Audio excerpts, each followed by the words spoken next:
been a very highly requested video to do on my channel, and whether you want to work in the fashion industry or a general creative industry, I thought I would make this video for you guys, sharing with some tips that I've learned working in the creative industry on some very real ways that you can get your dream job. I think people tell you a lot of the times to believe in yourself and go after your dreams, but there's definitely very real things you can do to make your dreams more achievable and more realistic. So I hope that these tips help you whether or not you want to work in fashion or some other kind of industry. So for those of you who are longtime viewers of mine, you guys know that I was a model, stylist, host, and then blogger living in Chicago. But since moving to LA, I have changed my path a little bit. So if you're a new viewer or an older viewer of mine, I thought I would update you guys. Now that I'm living in LA, I am still a host and a correspondent, but I'm also moving into production, and I'm also a social media correspondent for brands. So I work with them on their social end of things and how their brands can work better with content creators, as well as giving speeches to brands such as like Google and schools, and really educating people on how to use social media in today's industry,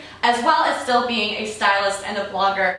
Whew, jobs on jobs, it's great. I think the first step in really going after your dream job is identifying what you want to do and how you can get there. So if you want to work in fashion, or if you want to be a stylist, or if you want to be a blogger, really picking out what is it that you want to do and what do you need to make that happen. So for me, when I was starting off with YouTube and blogging, I knew that I wanted to make this into a business, and I really wanted to go into the styling and fashion world. I enrolled myself in classes in Photoshop, in video editing, and I really learned how I can work in the web and make my dreams possible. So if you want to do something in fashion, you definitely need to have the skills that can back up your job. So if you want to work in PR or marketing, or if you want to work in blogging, definitely learn and familiarize yourself with things that can be useful for that job. So take a class on how to use Photoshop, take a class in video editing. Even if you don't necessarily want to be a photo editor, these are really good skills that can get you hired into those entry-level jobs. I always get really frustrated with people when they tell me like, oh, you know, I really want to be this, or I really want to work in this profession, and I'm like, okay, well, what are you doing to get there? And they just kind of give me a blank face, and it's like,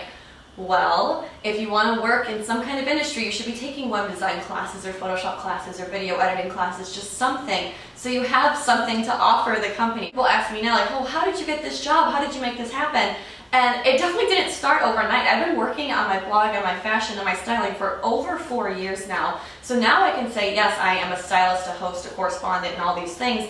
But I didn't just decide to be it. It definitely was 4 years of long, hard work in developing those skill sets and starting at the bottom and really working my way up. You can't say like, oh, I want to be the head of a PR firm and working with really cool brands and flying across the country without starting as being a personal assistant. Or you can't say, oh, I want to be a YouTube vlogger who gets flight around the world to work in brand campaigns, without starting at the bottom and really putting that consistently hard work into your channel. In the beginning, when you're just starting out, those things that build up your resume, you may have to take that crappy free job where you're going to be working for 6 hours, not getting paid for it, just to say it was on your resume. So when you actually get your dream opportunity, you have a list of things to show companies. I would literally get calls from my management that was like, oh, there's an opportunity with a video in California, but they're not going to fly you out for it. And I had to decide then and there, do I really want this, and how badly do I want it? Because the opportunity's there. I literally have to fly myself across the country, pay for this trip, and do this job for free.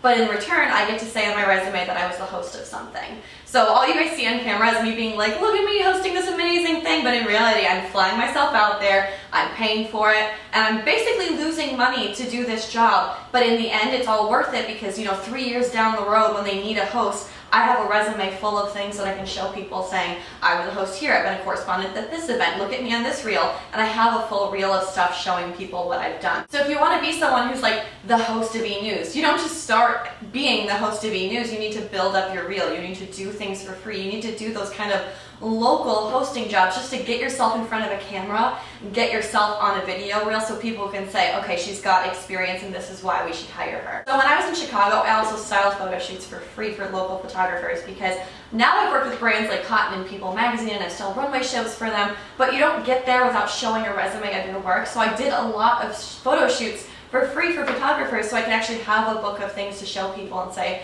this is my styling work. And that's also another reason why a personal style blog is such a great thing to have, and I encourage everyone that I talk to get into it, because it really is like having an internet resume. You can show these companies and say, look at how much work I've done, this is what I can do, and this is what I can provide for you. Also, working your way on up costs money. I've definitely reinvested in things like my blog so many times, and I've redesigned my website so many times, to keep up and make it more modern. And the more jobs I got and the more money I had, I put more money back into my website, so it would really reflect what I want my image to say to brands and really what I want them to think of me. So definitely, if you're trying to work with these companies, if you want people to be like, oh, he's a really, really good photographer, you need to have a website that matches your work, or at least matches what you want the clients to think of you. So the next step in really progressing in your career in a entertainment industry or a creative industry is going where the jobs are. Having a blog and a YouTube channel is a great resource to show people on the internet what your resume is. But eventually, if you want to progress, you're going to need to move to where the jobs are. So I always knew living in Chicago that it was a secondary market, and if I wanted to progress in my career, I'd have to move to either New York or LA. And New York is more print-based, LA is more commercial-based.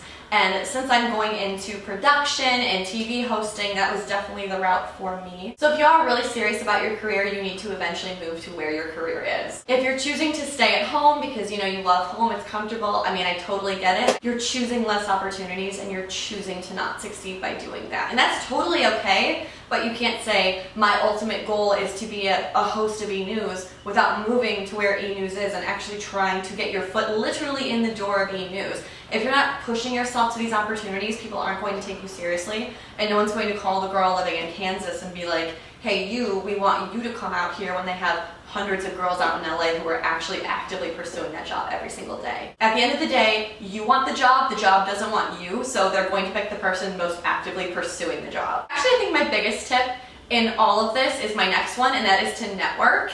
And I would say that this job, seriously, yes, it's about talent and what you're good at, but it's also a large percent of who you know and how you are with people, because at the end of the day, all the people working in this industry are people, and they want to be around people they like. So if you're like a diva on set, or you're a brat to work with, it doesn't matter how high your numbers are or how great you are, people aren't going to want to work with you if you're difficult to work with. They want to work with the girl who's friendly to everyone on set, who gets things done in one take, who's super professional, and they enjoy being around as a person. They'll probably continue to hire you if you're like the top #1 supermodel and you're a diva, but if you're anyone below that, they're not going to want to work with you. So if you want to get jobs and continue getting jobs, you need to be a genuinely friendly person. Really investing into the people you work with and the people that you meet in this industry will do wonders for your career, not only on giving you those stepping stones into building further relationships and rolling out into opportunities later down the road, but also for your own personal satisfaction. Being able to go to a job with people that you like being around is seriously one of the best parts of being in this industry. One of my favorite parts of my job in general, because I like so many of the people I work with. I call my managers my friends. So this is just kind of a side tip if you want to be in a creative industry that involves management. I'm always blown away by the girls who don't get to know their managers and really take the time to invest in them as people. Because my managers know me so well as a person, they're like, okay, this is Carly, we know exactly what she wants, and this is an opportunity that's available, we should pitch her for it because we know that she wants it, and they're going to go after that job 10 times harder for me because they like me so much as a person. I would definitely say that speaking up is another really great tip, because no one knows what you want unless you tell them. You need to tell your managers, hey, this is what I want to be working on, this is the stuff I want to be doing, this is where I see myself in 5 years, this is my dream, what can I do to make it possible? Another tip in this industry is really asking what you can do to get yourself to where you want to be. Or if you're in front of someone who is doing an interview, really ask them, hey, I really want this job, this is what I want to be, what do I need to get myself there? Don't ask them, hey, what can they do for me, or how are you going to get me this job? You need to ask them, really, what are the skills that I need to make this happen, or what are the actions that I need to do to make this happen? I've had my management tell me straight to my face, they've said, Carly, if you want to work with higher-end brands, this was back when I had platinum hair, PS, they were like, you need to ditch the platinum hair, you need to look like a normal girl, you can't have this like crazy platinum hair, you can't look like whatever, because these brands don't want to work with you. They want to work with someone who looks natural, and this is from the more like modeling end of things. So what did I do? I literally went the next day, got a haircut, and made my hair darker. Those are just things that you have to decide, do you really want this? And if you are, ask what you can do to get it, because a lot of the times they'll tell you, and then it's just up to you to make those steps. Also, a tip I would have is to not let fear stop you. And that sounds really ridiculous and cliche to be like, don't let the fear stop you from pursuing your dreams. But I don't mean it in this like fairy tale, don't be afraid sense. I literally mean it in literally don't let what you're afraid of scare you. I'm someone who's very, very afraid of flying. I know it's stupid, especially because you guys know that I travel all of the time.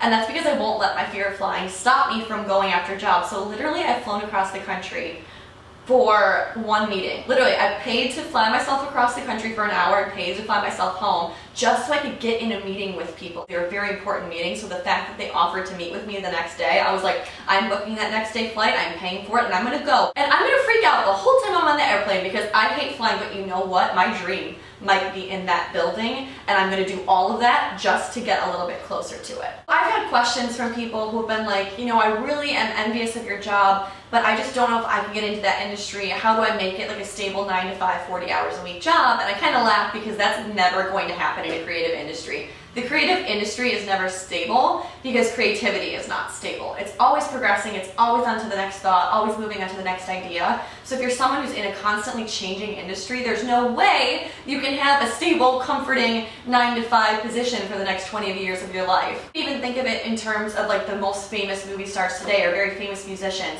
Once they have one hit single, it's like, oh my goodness, I must come out with a great album. And once they have one good album, they have to come out with a second one so they're not just a one-hit wonder. All of the people who are working in the creative industry are working all the time to get better, move on to the next thing, to stay relevant, to stay current. It's never stable. So if you are someone who needs that stability and you really want that comfort and routine, this industry is not for you. We're not stable people. We're crazy. A lot of times people ask people in the creative industry like, oh, what are you doing 5 years from now? Girl, I don't know what I'm doing 2 months from now, but I know that I'm going to take what I'm given every single day and work my hardest at it, and I'm putting myself just a little bit closer to what I want to do, and I know that what I'm doing every single day I love. To get what you want in these kind of industries, you really, really need to be a very, very hardworking person. Otherwise, it comes to maybe the 2% of people who have millions of viewers and they're supermodels or something like that. But for the rest of the people who are working in the industry, the way to get what you truly want is to be very, very hardworking and hustle and don't sleep and don't be afraid to eat Easy Mac for 2 years until you can actually get a real paying job. Sounds great, doesn't it? You want this job. I know you do. Always, if you have any more questions about this video, make sure to leave them down below in the comments or to tweet me or write me on Facebook. I'll leave all that info down below in the info bar. Thank you so much for watching, guys. I hope I helped you in a little bit, and I will be back in a few days with a new video for you soon. Bye!